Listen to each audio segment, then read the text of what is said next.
everybody, and welcome back to Simply Cooking with Sean. I know it's been a little while since I posted, but I'm getting back into the swing of things, and I'm glad to be back in the kitchen with you. A while back, I posted a video showing how I fry pork chops, and I've gotten a lot of questions about what kind of oil I use, what kind of flour I use, how hot the oil should be, and how long the pork chop should cook. Normally, I fry my pork chops in a cast iron skillet. And after cooking for so many years, I do a lot of it by sound, sight, and experience. But today, I'm going to use a deep fryer to take some of the guesswork out of the process, especially for anyone that might be watching that's new to frying. I'm going to walk you through everything from seasoning and flouring the pork chops to the oil temperature, cooking time, and how to know when they're done. So come along and I'll show you how I get it done. Before I begin the process, I'd like to introduce the ingredients that I will be using. Of course, we'll be using pork chops.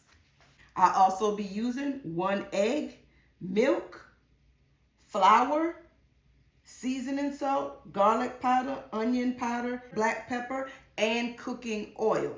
Another question that came up was what kind of flour do I use? You can use all-purpose flour or self-rising flour. It's just whatever it is that you have on hand. Another question was what type of oil do I use? I use whatever it is that I have on hand. Usually it's either canola oil or vegetable oil. For today's video, I'll be using vegetable oil. With the ingredients introduced, come along and let's get this process started. The first part of the process is to get the pork chops washed. Now, a lot of people ask me, why do I wash pork chops? For me, it's personal preference. Now, some people, they opt not to wash meat. As for me, in my house, I wash pork chops before cooking it. So I'm just gonna turn the water on here and just give them a rinse. Another question that came up is what type of pork chops I use. Now, I personally like to use the center cut, but there are times that I will use the assorted. It's just whatever you prefer. Another question was how thick are the pork chops?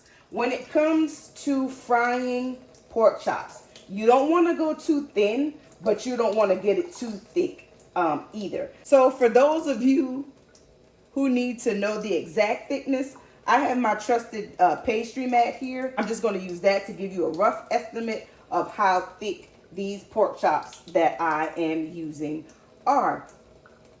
So as you can see, that's the 1-inch line, that's the 2-inch line. When I put it up against my pastry mat here, I would say these are about a 1/2 inch in thickness. Now, 1 inch, as you can see, that would be quite thick. Of course, you can go that thick, but it's going to take longer to cook. I would advise to use pork chops that are about a 1/2 inch in thickness. All right, so I will get these all rinsed off and onto my pan here that I've got lined with paper towels, because you want to make sure that you dry them thoroughly before you start battering them. So as I'm rinsing them off, I am just giving them a squeeze to get the excess water out of them before putting it on my pan here. Okay, now that they're rinsed, I'm just going to take some more paper towel and just press it on the top just to remove as much of the moisture out of them that I can. I believe that this step is very important. An additional question that came up from the video that I posted some time ago is that the coating comes off when it's placed in the hot oil. Not removing the excess moisture could be one of the reasons why. Another reason why is that perhaps the oil was not hot enough. As I mentioned earlier in the video, I've been doing this for a while, so it's just through experience that I can judge, the temperature of the oil is hot enough to put the pork chops in. To make it easier, I am going to use the deep fryer today. I believe that will help as well. And next, I'm going to go ahead and get my wet mix prepared. So I'm going to crack the 1 egg just into my dish here. And then I'm going to just add a 1/2 cup of milk to that. I'm just going to pour some flour into my plastic bowl, and it does not take a whole lot. I did not measure this, but that is about 1 cup to 1.5 cups of flour. So as I begin with my seasonings, so I'll start with the garlic powder. And when you're using garlic powder and onion powder, you can be liberal with these two seasonings because there is no sodium in it. So feel free to use as much or as little as you desire. As you can see, I am sprinkling my seasonings amongst the meat and my wet and dry mix.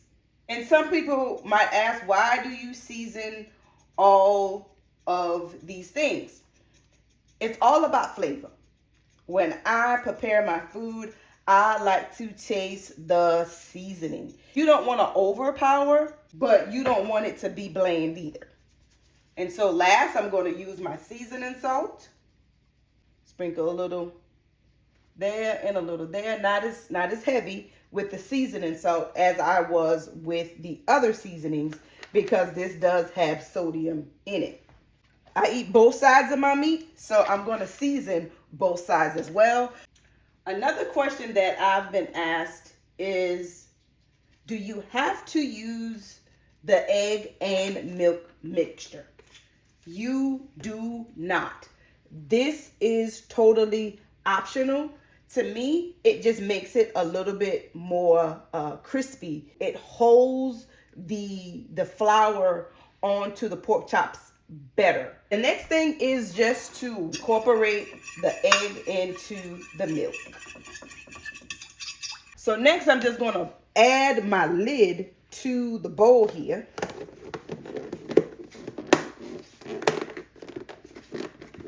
Just give it a nice shake just to incorporate the seasonings into the flour. So I'm just going to put that to the side. I mentioned I would be using a deep fryer today to make this process easier for those that might be new to frying. And so one of the questions, again, that I received was, how much oil do you use? When you're using your deep fryer will have an indicator on it. There's a minimum line and there's a max line. So you want to just follow the instructions and fill it between these two lines. Right, so I did not go all the way up to the maximum, but you do see that it's above the minimum. So I'm going to put my temperature to 375, and I'm going to let that get hot. Something else that I'd like to share as well is a lot of fryers come with a lid. Do not use the lid when you are frying pork chops. So whether you are doing it in a deep fryer or using a skillet to do it, do not cover it, because when you cover it, that builds up steam. Steam will keep your coating, your flour coating, moist. It's already moist, but the steam will make it even more moist. And that could be another reason why your coating comes off. So do not use a lid when frying pork chops. So while our oil is coming to temperature, I'm going to start with just doing 2 of them, and then I will do the second 2 later. With my tongs, I'm going to take the piece, coat it really well on both sides. Let the excess drip off of it and just place it into your bowl of floured mixture.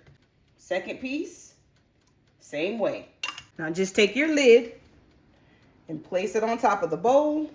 If you are using a bowl such as I am using, you want to ensure that you get that lid on the bowl well. Because if you do not, you will have flour all over your kitchen. So holding this well, give it a nice shake. So I'm taking the lid off. And as you can see, these are coated very well. And we'll just leave them in here until our oil is ready. My deep fryer has got up to temp as the light has gone out, so it is ready to go. So what I'm gonna do is just take my pork chops from the bowl. I'm gonna shake the excess flour off, and then I'm just gonna add the pork chops to the deep fryer.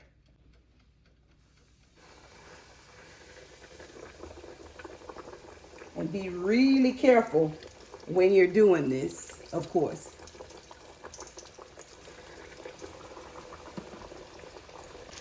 We're gonna just let these fry for a few minutes. Now, as you can see, these pork chops are starting to rise up out of the oil, which is an indicator that they are almost done.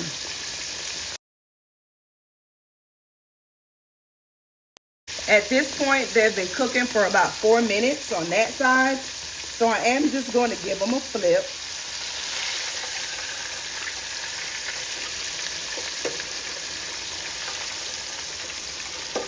And I'll let it cook just a little bit longer. Okay, they've been cooking now for about 8 minutes total. So I'm going to go ahead and take them out because they are floating. I am going to use my fryer basket here and just place them right inside of that. And I'm just gonna just leave it there to just hang out, that the oil drip down off of it. Another question that I've been asked is, what do you pair this with? What does it go well with? Well, pork chops goes well with a variety of side dishes. For this video, I am going to pair it with some red rice and sausage, some green beans, and some homemade potato salad. So I'm going to start with my red rice. I'm going to add my green beans, some homemade potato salad. Then, of course, the star of the show, the pork chop. Dinner is served. So if you're wondering whether or not it's done or not, let's cut it and see. All right.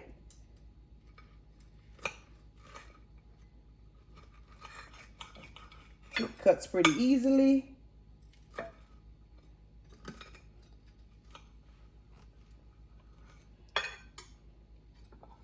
And as you can see, it is done all the way through. So let's give it a taste.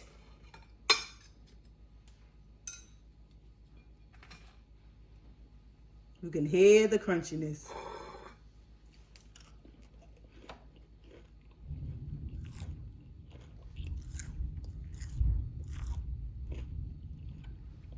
Nice, tender, moist, and crispy. Okay, let's not just take my word for it. Let's see what my husband has to say.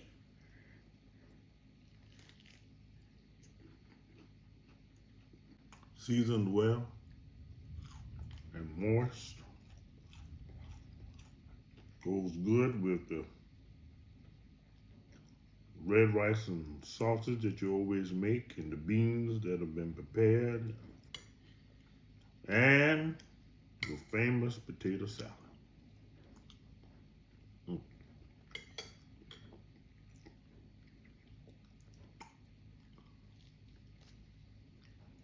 Delicious. So there you have it, y'all. You don't just have to take my word for it. but I believe my husband has concurred.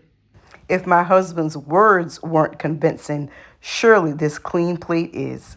Now, there is another way that you can also enjoy these fried pork chops, and it's to make a good old-fashioned pork chop sandwich. And that's what I'm about to do. So I have here a loaf of Captain John Dirt's old-fashioned bread. Makes a perfect sandwich.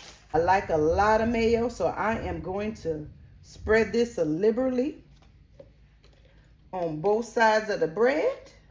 Put that pork chop right on the top. Put my other slice of bread on top of that. And for a side, I have an ear of corn. So whatever you decide that you want to pair your pork chops with, whether you want to cook it in the deep fryer or in a cast iron skillet, I do encourage you to give this a try. I hope that I've answered all of the questions that you may have had. Of course, if you have additional questions, please feel free to drop them in the comment section and I will respond accordingly. Thank you so much to all of those that are viewing, to all of those that have subscribed. And if you have not yet subscribed, I do encourage you to join the Simply Cooking with Sean family and subscribe. And don't forget to share and like. That concludes today's video. Until next time, be blessed.